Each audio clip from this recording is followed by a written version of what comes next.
so much, and I really want to thank Councilman Salamanca, who represents this area, and his immediate concern for the families here. And I'm really hoping that you can get the video of the responding officers who responded immediately to the scene, just to see the heroic action that took place here. And I'm joined here again by Vanessa Gibson, our borough president, who has been dealing with, this is the second major crisis that she has responded to. And I just want to thank you, Vanessa, just for the consistency in being here for these families during this time. Also, Lieutenant Governor Brian Benjamin and Congressman Richie Torres as well. And we're joined by our agencies. They've had an extremely busy week, but their level of professionalism is what's needed during these times of crises. A crisis will not wait until we're ready for it to respond. We have to always be ready to respond. The FDNY Chief John Hodgins, Acting OEM Commissioner Christine Farrell, as well, and the countless number of men and women who are part of the FDNY and the police department are responding to this emergency here. Right now, we have 8 injured, 1 fatality. Our hearts go out to the family members of the lost lives, but clearly the action of FDNY and NYPD and residents, their quick response really allowed many that were a part of this crisis not to in some way be seriously injured or to die in this issue. And so I want to thank them. Included in the 2 people in serious conditions at hospital, our hearts again go out to them.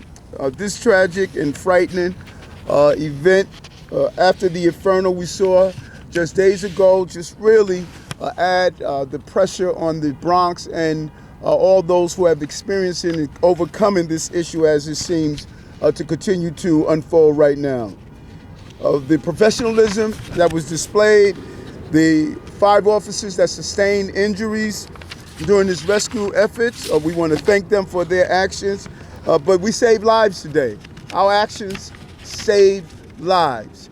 And when you, as I stated, when you see the body cam video, you're going to see the quick response of the officers going into a burning building next door from the explosion, not realizing if there would have been an additional explosion, but they went inside and carried out a woman who was trapped inside. And we're hearing countless stories from those who are in the hospital, who are the homeowners in this area. So there's so much we need to find out about this incident. It's an ongoing investigation to determine what happened. Con Ed is here. The investigation will determine exactly what happened here. Right now, gas is off on the entire block.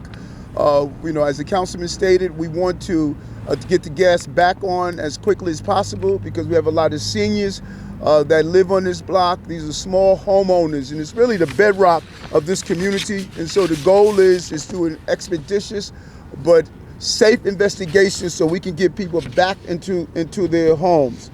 We want to make sure all New Yorkers are safe, and that is the goal of what we want to accomplish here. We're going to have the FDNY chief to give an official overview of what took place based on our preliminary investigation. But first, I just want to really turn it over to our councilman. This is his councilmatic district, and having him here on the ground, he's going to be here throughout the night with our services to make sure that we give the support that's needed to these families. As I communicated with them in the church, that we're going to be here for them to make sure they get the services they need. Councilman? In our time of need. For many of you that know, the Bronx has always been a borough that understands, well, not that understands, that has always suffered back in the 70s and 80s from fires. And this is nothing new here in the South Bronx. When you look around and you look at all these buildings, in the 70s and 80s, many of these buildings were burnt down to the floor. These homes behind me were part of the revitalization of the South Bronx that Father Gigante and Sister Thomas made back in the 80s, late 80s, beginning of the 90s. And to see these fires really breaks our hearts and breaks our homeowners' hearts. But what I did see here today was, as I was talking to homeowners, they knew who and the names of those individuals that lived in each and every one of those homes. They knew who was missing. There was one gentleman who they thought was missing, and they found him in Puerto Rico. They were able to call his family. I cannot say how thankful I am for the 4-1 precincts for really going out of their way, the captain and his other 4 officers risking their lives to save families there. When the mayor and I went inside the church, we spoke to a family, spoke to a lady. So she was stuck inside her apartment. She could not open the door. And the fire department were those that saved their lives. So I really have to thank FDNY and NYPD for really going out of their way and saving lives. En español, le quiero dar las gracias al alcalde por estar aquí con nosotros. Y también quiero que ustedes realicen algo. El sur del Bronx siempre nosotros hemos tenido la experiencia de fuego. En los 70 y en los 80 sabemos que teníamos muchos dueños de building que se querían salir, y lo que hicieron es que pusieron fuego a estos buildings. Las casas que tenemos aquí atrás de nosotros fue parte de realizar y traer el development para atrás a nuestra comunidad. Esta casa no está aquí desde los 80s. Es un orgullo para estas familias de ingreso bajo que pueden ser dueños de casa.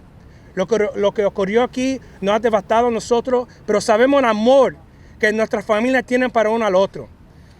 Cuando yo estaba hablando con los dueños de casa, ellos sabían los nombres de cada persona que vivía en esa casa, aunque eran dueños o tenants. Cuando estábamos adentro, hablamos con ciertas familias, dueños de casa, que dijo que el departamento de bomberos tuvo que forzar la puerta abierta y le salvaron la vida. Y también el capitán del precinto 41 con sus oficiales fueron y salvaron la vida de otra persona, y van a ver un video. Le quiero dar las gracias al departamento de policía y a los bomberos y al alcalde por estar aquí, y realmente I thank you for really taking care of us in the South Bronx. ¿Qué piensas de esa respuesta tan rápida y eficiente de la policía y los bomberos? Good question, Jeff. Yes. And now we want to bring on Fire Department Chief of Department, John Hodgins. Good afternoon. Fire Department received the call this morning, and we responded, and we were here within 4 minutes. There was a large explosion of one of the dwellings that was attached on both sides by other buildings. Our units quickly entered the buildings that were not collapsed to conduct searches, just in case there were any occupants that did not get out. We did not find anybody else, which is good news. There were 2 sisters from the fire building that were inside the building when it exploded, and our units saw them laying on the ground outside, and were able, and working in conjunction with our EMS units, we took those people and we got them to a hospital quickly. Unfortunately, one of them has succumbed to the injuries and has passed away. The other victim was the 3rd victim of this, was the woman that was removed by the NYPD officers very quickly upon arrival. When we arrived, we also went in and searched those buildings, as I had already stated. This was a great joint operation between many agencies, Con Edison and our Bureau of EMS. We worked together just to, safely as possible extinguish this fire. We used approximately 200 fire and EMS personnel from our agency, and we're continuing to investigate, to drill down and to find out exactly what caused this. And we will be on scene, operating as we sift through the rubble, just to look for any type of evidence. And also Acting OEM Commissioner Christine Farrell. Thank you. Like the other agencies, emergency management is here. We have our responders in the field that are coordinating with Con Ed, with buildings, with housing preservation and development, to get, like the councilman and the mayor said, to get the gas on back in the houses where we can do that. Pretty much immediately, once this incident happened, St. Athanasius Church, the church right there, opened its doors, and residents, affected people were able to go in there. The Red Cross also got here very rapidly. They are working with the residents to get them food, water, other immediate needs that they have. And for people, obviously some of these buildings are destroyed, and for people that need housing, anyone on the block tonight, if they need housing, we will work that out in area hotels. There are a couple of reports of pets. We will work with the agencies to remove any pets that need to be. And just like the fire last week, working with all the elected officials and the agencies, any needs that people have, coordinating through the city, the state, the nonprofits, we will be here and we will do that. Thank you. And Lieutenant Governor? Sure. This is a serious tragedy. The second time, only a week and a half apart, that the Bronx has suffered such a crisis. And this is not an accident. We will get to the bottom of serious tragedy. For only the second time in only a week and a half, the Bronx has been hit with another fire. I actually couldn't believe it when my staff told me that this happened again to the Bronx. So I'm just here to say the state is going to work very closely with the city. DPS was here on the ground today and will continue to aid the city to make sure we get to the bottom of what happened, and we make sure that this never happens again. My heart goes out to the families who've been affected. The governor and I will make sure that the state does everything it can, financially and otherwise, to help those who have been impacted, these homeowners who've been impacted by this tragedy. I want to thank Mayor Eric Adams for his efforts for a couple of weeks. You sure had a busy time, Mr. Mayor, but he has been here and he's been fighting for New Yorkers, and that's the kind of mayor that we want. To the hundreds of first responders, firefighters, emergency personnel, and in particular, I want to give a big shout out to the NYPD, the officers who risk their lives to save other lives. I know there are times we give the NYPD a hard time for some things, but today I want to give you a big pat on the back for your hard work on behalf of all New Yorkers, and also Councilmember Rafael Salamanca for being a true son of the South Bronx, who will be here with our Borough President Vanessa Gibson to make sure that everyone is taken care of. And I want to thank St. Anastasia's Church for their help as well. Thank you, Mr. Mayor. Thank you so much. We open the questions, but it's paramount that not yet. It's paramount that we bring our Borough President. You have been on the ground on both of these incidents, and so we want to bring on the Borough President of the Bronx, Vanessa Gibson. Good afternoon. I am Bronx Borough President Vanessa L. Gibson, and I want to thank everyone for coming out today. We as a borough are absolutely devastated. Yet another fire that we're facing here in the South Bronx in Longwood. It completely underscores the incredible efforts of our first responders. And so I join with all of my colleagues and our mayor and our governor and lieutenant governor in commending the heroic efforts of our New York's bravest, the FDNY and the NYPD. To Captain Mosquia and the 4-1 precinct, the entire Patrol Borough Bronx, all of our community affairs officers, we have been here from the very beginning earlier today. But certainly our first responders have been on the scene in the trenches over a week ago, responding to the devastating 5-alarm fire in the Fordham Heights community. That's where I was earlier today at Twin Parks Northwest when we received notification of this fire. And so while the Bronx is no stranger to fires, we are going to continue to work together as a community to make sure that we provide all of the services that are necessary for the homeowners and for the residents. And so we want to lift up those families that have been impacted by this fire.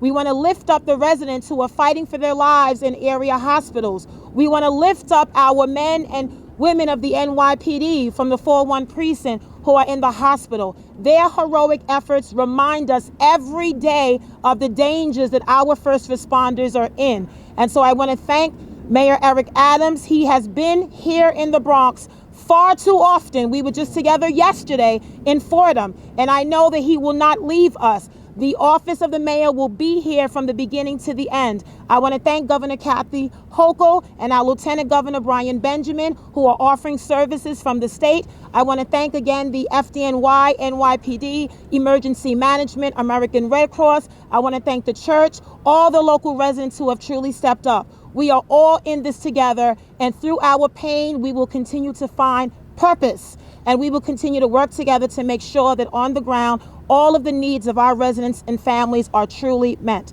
Thank you so much. Thank you. All right. Over any questions? Yes, on topic. The councilman Yeah, said yeah. that. Hold on. Who you calling? Yeah. The councilman said he was told by the FDNY this was a gas explosion. Is that correct? Currently on investigation. There's only preliminary because of someone reported smelling gas, but it's currently on investigation, and the fire marshals are going to do a thorough job and tell us exactly what happened to the best of their abilities. Thank you. I have a question for the fire chief. Chief. Two things. One, how many units were actually destroyed? That's the first question. Are any of the other remaining units at risk of collapsing? And how many families have had to be relocated?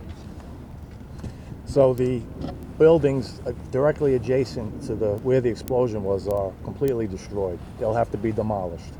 The rest of the buildings will need structural work, but they will be able to be saved. Okay, so 3 units then? 3 units were destroyed. And how many units are in there? I believe it's 5 or 6. I'm not sure. Okay, all right. But those people will be able to go back into their units tonight? I don't know. Not tonight. No, they will not be able to go back tonight. They're going to need work. Structural. There was some structural damage to all of the buildings. 3 of them cannot be saved. The other 2 will be able to be saved. The mayor mentioned that there was a smell of gas beforehand. How far in advance was that, and how strong was that? Was the circumstance of that? We had a report of somebody who did smell gas in advance of it. There was an explosion, and right now we're just investigating just to make sure that we get to get it right on what was the cause of this Do you know about explosion. how far in advance that report came in? It came in early this morning. The FDNY brought the 2 sisters to the hospital. One of those unfortunately passed away. Is that correct? Yes. And then the third person is that the 68-year-old that was who the NYPD Yes. brought out? Yes. And she's expected to be okay. She supposed, yes, she has serious injuries, but not expected to pass. And the other sister, is she still in critical condition? Is that Serious condition. How old is she? All of the victims were in the 60s. 60. On topic question? Anyone? Why is ATF on the scene? What is their role? ATF works with the Arson and Explosion Division of the NYPD, who works with the fire marshals. Any indication of foul play? Not at this time. Everything's under investigation. Any prior complaints around gas at this location or along this block? No. Down here? the injuries of the 2 sisters, were they actually burned by fire or what? No, they were not. They did not sustain burns. They had, traumatic injuries from the explosion. From the explosion? Yes. So there were 2 sisters who lived in that unit. They were the only ones who lived in that unit? Yes. Okay, but you guys found them outside when you got here. They were outside already. Yes. And they are both in their 60s? Yes. One's mysterious, one fatal. Yes. Do we have names yet on these folks? I do not have the names yet. Yeah, I got a question for the mayor.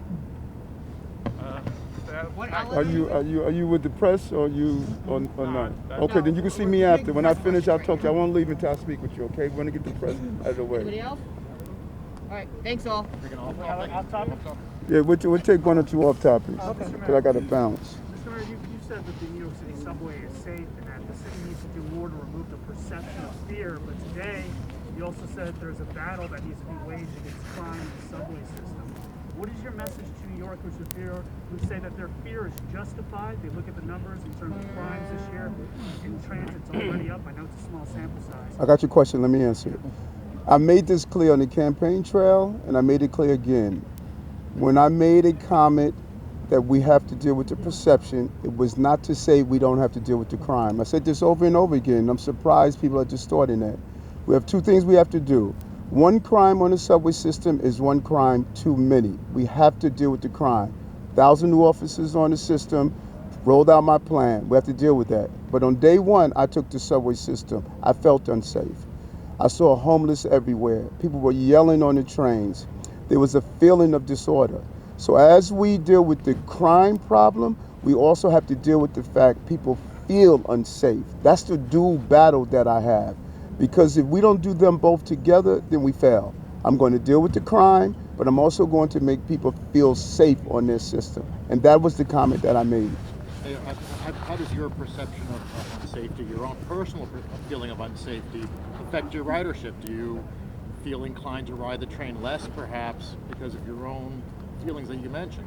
No, I took the train today to go to Stephen McDonald's service today. I got on the train. I took the train throughout the week. I take the train a lot.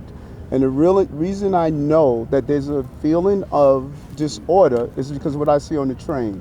People don't want to be on the subway system watching people yell and scream. They don't want to be on the system where they don't feel safe. And I know when I'm on this system, I feel what they're feeling because I use the system. And we must deal with the real crime that's on underground, but we also must make people feel that they're safe underground as well. Thank you.